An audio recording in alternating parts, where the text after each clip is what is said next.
The views and opinions expressed in The Fact Is with Hollis Grant are those of Hollis Grant and do not necessarily reflect the official policy or position of Droids Canada Network. Droids Canada Network does not take responsibility for any content or position produced by Hollis Grant and his show. Listener discretion is advised.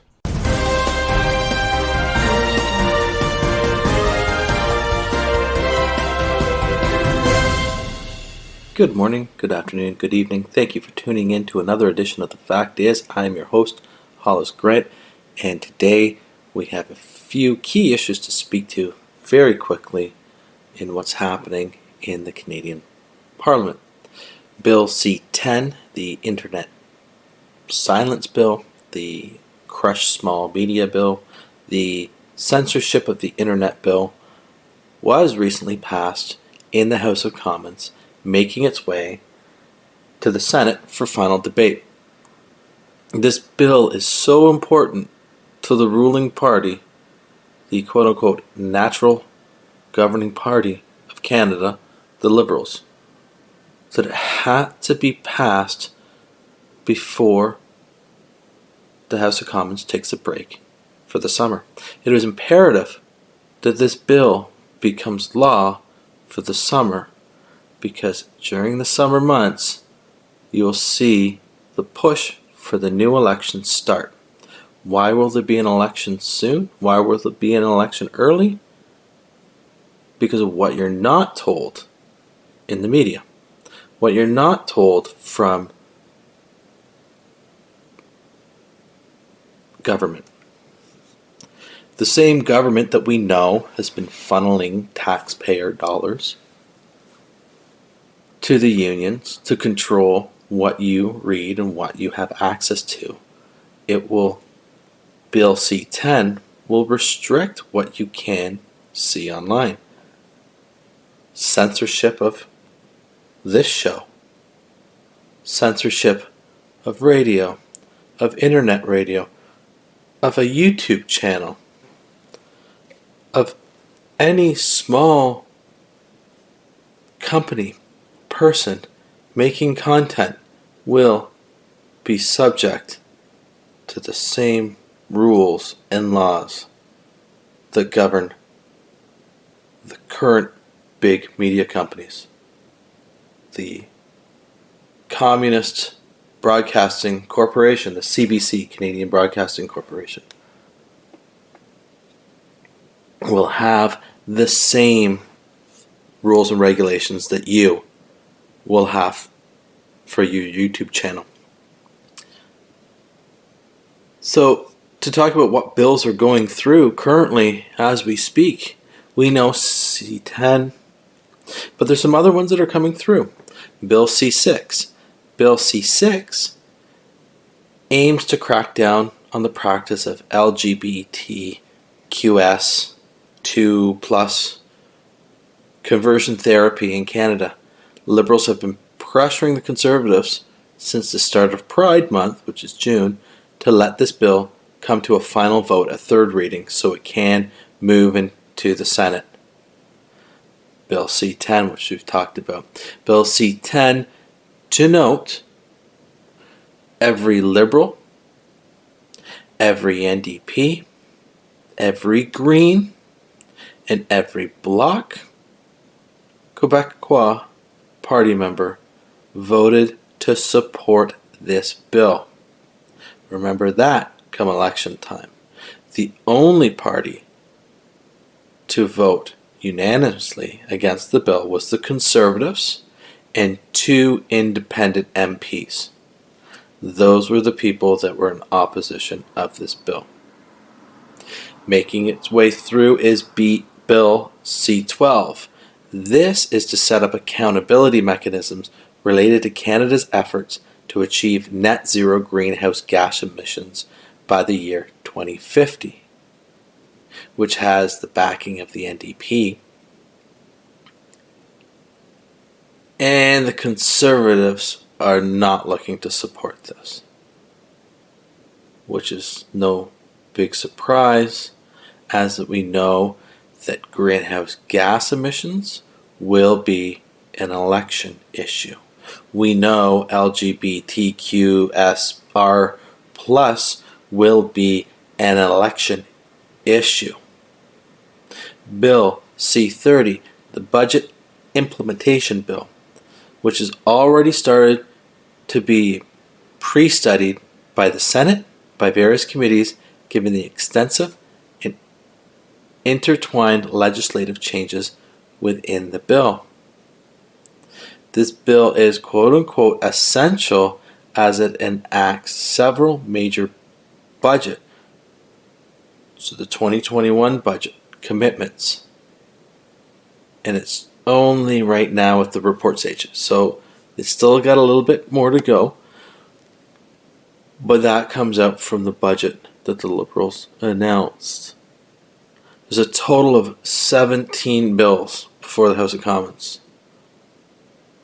Now, they break, and they won't come back until the summer, or the summer is over, and later in September, which would be September 20th.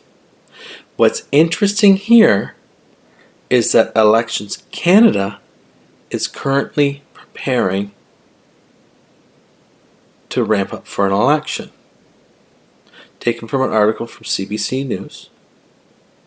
One other piece of legislation that is still slowly moving through the House is Bill C-19, proposing changes to Canada's election law, which the government has said would help make a pandemic election more feasible.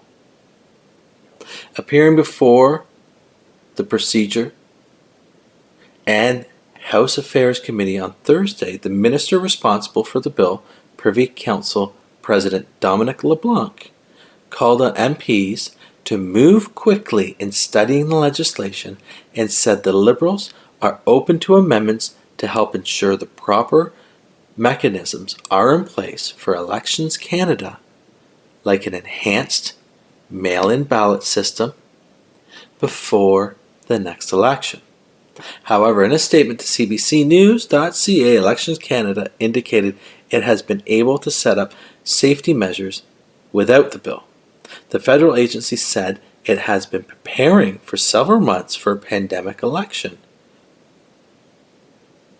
talking to health authorities about what's required and doing what it can under the current law.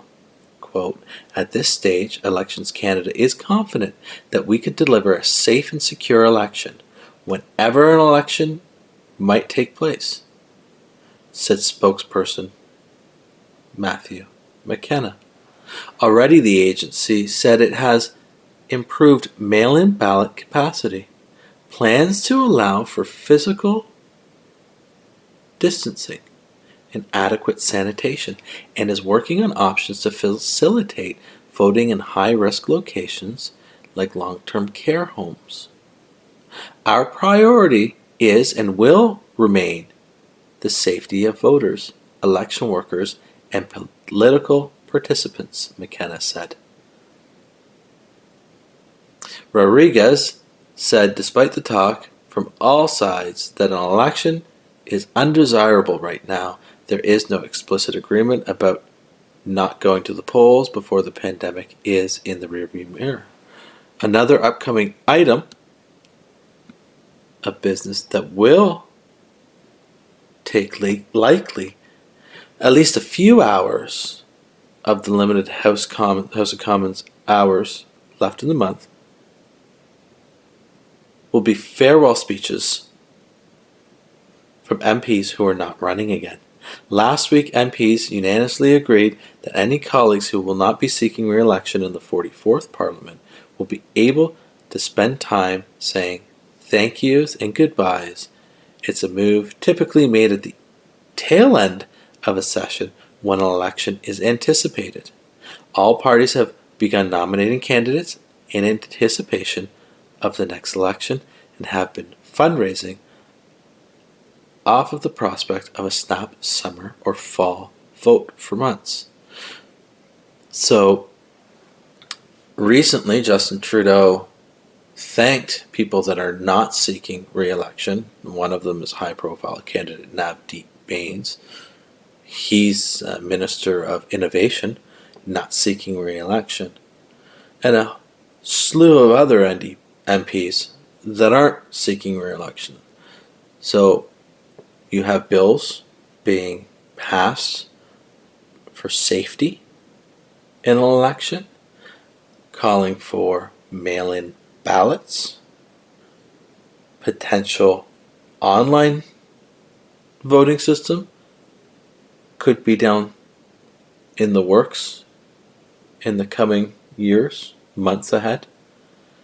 We have MPs saying goodbyes when technically it's not the end of the term. We have key election issues going through, so when an election is called, Trudeau can count these as successes that they have passed when they have passed the House of Commons, but they haven't gone through the Senate.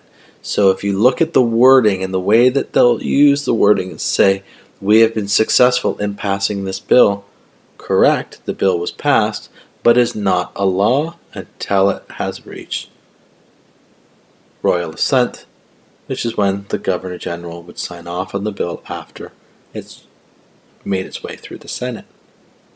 Currently, Canada has no Governor General, so no bills can technically be passed. That's a minor issue. It is a symbolic role. But there you have it. Key election issues being passed, rules and regulations being passed to make voting safe, and MPs saying their goodbyes, all leading up to a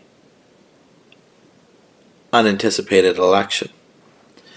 Now, to go through a particular incident here, we're going to take a look at another article taken from the Globe and Mail. Members of Parliament have passed Bill C-10, an update to Canada's decades-old broadcasting regime. But senators say the legislation needs more study and are declining to pass it quickly into law before Parliament summer recess. The government promoted the legislation as much-needed amendment to the Broadcasting Act. The bill aims to level the playing field by applying the rules for traditional broadcasters to streaming services such as Netflix, Amazon Prime Video. Internet giants would also be required to offer certain amounts of Canadian content and contribute to its production. The bill has sparked controversy with the freedom of expression advocates, concerned it would also cover citizens' social media posts. The government said provisions in the legislation would ensure that doesn't happen.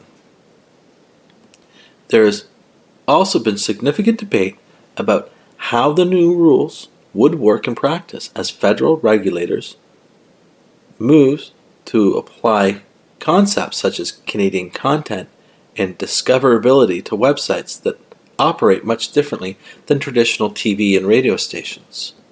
Senator Donna Dasko, a member of the Independent Senators Group, said the bill needs a lot of work and that it would not pass before the Senate rises for the summer this week. She said MPs had months to work through the legislation and, quote, if they can have several months, we certainly need to have several weeks to study it. Ms. Dasko said she and other members of her group, which is the largest in the Senate, are, quote, keen to work over the summer, end quote, to give this bill and others proper consideration. The Senate will get other legislation from the House of Commons this week, including the budget bill, she said, which is a higher priority than Bill C-10. Several senators said the possibility of debating this bill in committee over the summer has been discussed, but no agreements had been reached as of late Tuesday.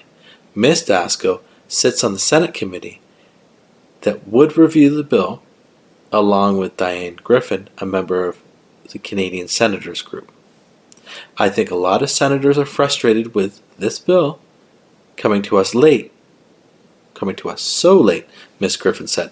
When you see how much discussion it went through in the House of Commons, it's a pretty good indication that it will also have to have a lot of discussion and study in the Senate.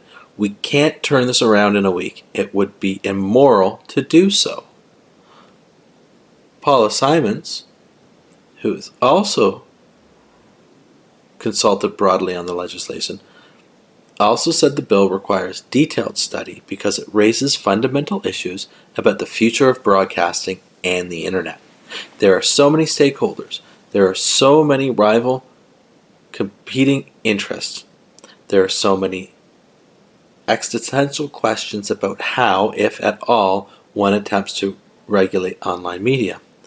This is not going to be simple Senate study. This is going to be, whatever the opposite of a rubber stamp is, she said. Bill C-10 was passed in the House of Commons early Tuesday morning in a vote of 196 to 112. Conservative MPs staunchly opposed it, arguing the removal of a clause that protected the rights of individuals to upload content such as videos to social media sites means Canadians could fall under the new regulations. The government has said other amendments ensure people's rights will not be threatened. With Parliament set to break for the summer on Wednesday, and with a possible fall election looming, the government is rushing to pass important pieces of legislation. MPs have been working late into the night, and Monday's sitting wrapped up around 1:30 a.m. Tuesday. Although many MPs voted remotely from home, Conservative MP Scott Davidson injected a moment of levity into the late-night proceedings when he voted against the bill from a boat on Lake Simcoe in Ontario, cottage country. His office said the MP was returning from an Indigenous Peoples Day event held by the Chippewa of Georgina Island First Nation, which can only be accessed by water. Another MP that appeared naked in front of people, a Liberal MP, not just once, but a second time while he urinated into a cup, was not available for comment. On Tuesday, Prime Minister Justin Trudeau expressed frustration over the lack of cooperation in Parliament to pass key bills, a comment that could be viewed as laying the foundation for calling an election later this year. Quote, "We have seen a level of obstructionism and toxicity in the House that is of real concern," he said. Also on Tuesday, the government gave formal notice of its plan to introduce another bill regulating the internet. The notice says Justice Minister David Lametti will soon introduce proposed legislation to amend the Criminal Code and the Canadian Human Rights Act in relation to, quote, hate propaganda, hate crimes, and hate speech. So there you have it. Bills aimed at censoring the internet, bills to fulfill election promises, and the rush to make voting safe in a pandemic. And now the push to define what hate speech is. No definition has ever been given, and you will see Trudeau using this language, using terms of toxicity, obstructionism, a divisive term as seen by the Saul Alinsky, using the rules for radicals and applying them today. Have Justin Trudeau driving a wedge and dividing this country, dividing the people and polarizing. Always on the attack and always changing the tactic. Go back to Droids Canada, listen to our prior episodes where we've talked about the rules for radicals. And you can see, yet again, as clear as can be, used today by the most divisive Prime Minister in Canadian history. And as we move into stage 3 of this COVID lockdown, you will see the election ramping up and the division start, the attack words start, and you will see the terminology changing on the internet in the next few weeks. I'd like to thank you for listening. Make sure you go back and take a look at all of our past episodes, as well as Todd and Dan versus the World on droidscanada.com. And also take a look at accessradio.ca Thursday nights from 9 till 11. That's accessradio.ca. Some interesting music and some good entertainment. So thank you for tuning in to The Fact Is. I'm your host, Hollis Grant. Have a good night.